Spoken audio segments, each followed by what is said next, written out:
கோமதி தடபுடலாக விருந்து சமைச்சிட்டு இருக்காங்க. மீனா ஏதோ பெரிய பாத்திரத்தில் போட்டு கிளறிட்டு இருக்காங்க. செந்தில் தக்காளி வெட்ட, கதிர் வெங்காயம் உரிக்க, சரவணன் கொத்தமல்லி ஆஞ்சு வைக்கிறாங்க. ராஜி எல்லாத்துக்கும் ஜூஸ் கொண்டு வந்து கொடுக்குறாங்க.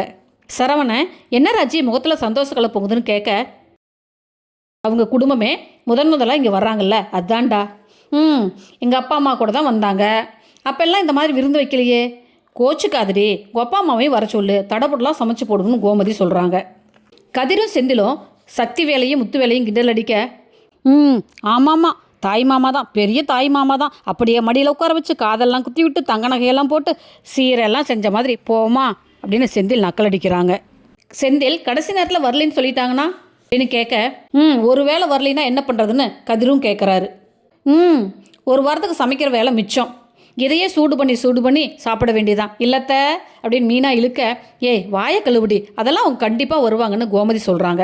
சக்திவேலும் முத்துவேலும் பேசிகிட்டு இருக்க காந்திமதி ஆத்தா, ஏப்பா கோமதி வீட்டுக்கு போகும்போது ஏதாவது பலகாரம் வாங்கிட்டு போகலாம்ப்பான்னு சொல்ல, சரிம்மா வாங்கிட்டு போகலான்னு முத்துவேலும் சொல்கிறாங்க.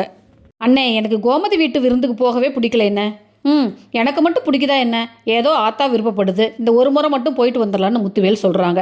கோமதி கதிர்கிட்ட சமைச்சதையெல்லாம் கொடுத்து டேஸ்ட் பார்க்க சொல்கிறாங்க. கதிரும் சாப்பிட்டு பார்த்து எல்லாம் சூப்பராக இருக்குமான்னு சொல்கிறாங்க. கோமதி ஜன்னல் வழியாக எதிர்த்த வீட்டை பார்க்க அவங்க அண்ணன் குடும்பமெல்லாம் வர்றது தெரியுது. கோமதிக்கு சந்தோஷத்தில் கையும் ஓடலை காலும் ஓடலை. ஏங்க அவங்க எல்லாம் வராங்க, வாங்க வாசலுக்கு போகலாம்னு குடுகுடுன்னு ஓடுறாங்க. கோமதியும் பாண்டியனும் எல்லாத்தையும் வாசலுக்கு போய் வரவேற்கிறாங்க. சக்திவேல் கொஞ்சம் முறுக்கிட்டு வராரு. எல்லாரும் உட்கார மீனாவும் ராஜியும் வந்தவங்களுக்கு குடிக்க தண்ணி கொடுக்குறாங்க. அரசி காந்திமதி ஆத்தாவை கட்டி பிடிச்சிக்கிறாங்க. ராஜியும் அப்பான்னு சொல்லிட்டு முத்துவேலை கட்டி பிடிச்சிக்கிறாங்க. ஒரே பாசமழையாக இருக்குதுங்க. வடிவு வாங்கிட்டு வந்த பழங்களையெல்லாம் கோமதி கையில் கொடுக்க, எதுக்கு நீ இதெல்லாம், நீங்கள் வந்ததே ரொம்ப சந்தோஷம்னு கோமதி சொல்கிறாங்க. ஏன் அத்தாச்சி விதவிதமாக சமைச்சு வச்சுருக்கீங்களா, வாசம் தூக்கலாக வருதுன்னு சுகன்யா கேட்குறாங்க.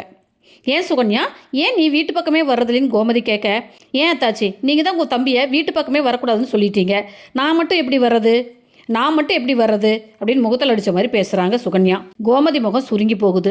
சுகன்யா அடுத்த சக்தி வேலை இருப்பாங்க போல். ஓகே ஃப்ரெண்ட்ஸ், என் சேனலை லைக் பண்ணுங்கள், ஷேர் பண்ணுங்கள், சப்ஸ்கிரைப் பண்ணுங்கள். தேங்க்யூ.